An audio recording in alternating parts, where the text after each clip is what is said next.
Chapter 847. The new world he now muttered about was no different from the ramblings of a brainwashed individual. The star of Nagran seemed unlikely to change much from his previous life, a prediction that proved accurate, yet it still left a bitter taste. Of course, this wasn't out of sympathy for Nahan, who found himself in this situation. But not now, of course. Ha! Close to death, Nahan laughed once more.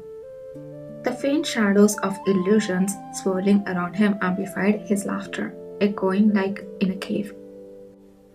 Either heard in these echoes the message Nahan was trying to convey. It's a pity. Since the first time I saw you, brother, I thought we were quite compatible in a sense. Who's your brother? Shut up. If only you, brother, had been on my side when we first met, perhaps things would have been different. Was this truly Nahan's innermost thought, or just meaningless babble from an illusion seen by him, half exhausted while Nahan was already dead? Though somewhat doubtful, either murmured, his lips dry. I said it back then, but that won't happen. Back then, Nahan had no qualms about killing non-awakeners. Either vividly remembered the face that looked down on him with amusement, issuing pathetic orders to join him, and either always had one response to such words. There is only one person who can give me orders. Then the overlapping laughter of the illusions buzzing around suddenly stopped. I really don't understand. It's strange. Are you satisfied with where you are now? Really? Even after all you have been through? Either didn't respond, but the illusion kept murmuring. The illusion born from your mind never lies. It's about things that haven't happened yet, but you have experienced. Then you must know things I don't. No, things unknown to anyone in this world. It means you are someone who knows the future. ... I heard of such a being before. Yes, when I was a child. The wolf that bit death to death and returned. The prophet leading the stars. A wolf? Either blinked, his eyes hazy at the familiar word. When had he heard it?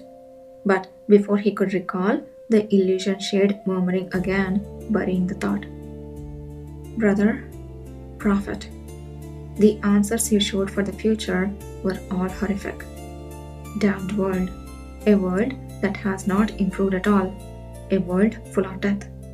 A world deserving destruction. So I guess that's the true path this world would take. But why didn't you destroy it, knowing the answer? Why leave them be, not seeking vengeance? Do you believe in something like a divine will, something better than the future you know? His ears were ringing. His head felt like it was going to split. He couldn't tell anymore if this was a conversation with Nahan or just his internal own questioning. Either, barely holding on, bit his lip and spoke. What do I know about God? All this revenge. I don't need any of that. Then, what do you need? The illusion asked, and either remained silent for a long time.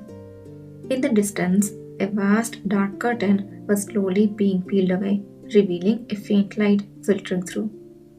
It meant that Kishir and Gakane had correctly received the signal. Then they would soon be here, receiving that light, crossing through the darkness. Though it hadn't happened yet, just imagining their return to him brought a sense of relief and calm to his mind. To protect a world he knew was doomed might sound grand, but in truth, the reason was simple. It was just because there was a comrade who, trusting in the faint signal sent by Yidar, braved all dangers and hastened to his side. Because he hoped they could continue to live that way. Because there was someone who believed in his words, his truth, without any proof. Someone who might be crazy or a liar. Because he hoped that person would continue to walk with him.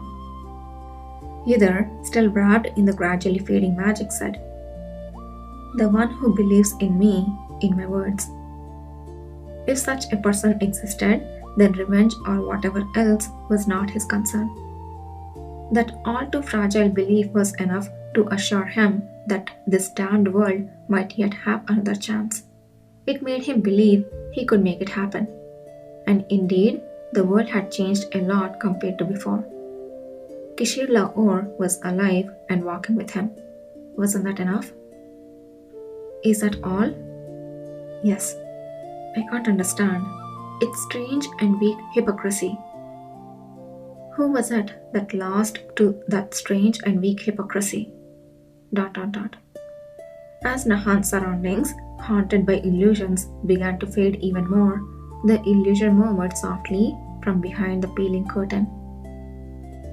You said I was supposed to explode and die, yet why is my death so long and persistent for me? Is death turning its back on me too? Either knew the answer. I said to die agonizingly in an explosion or at the hands of another.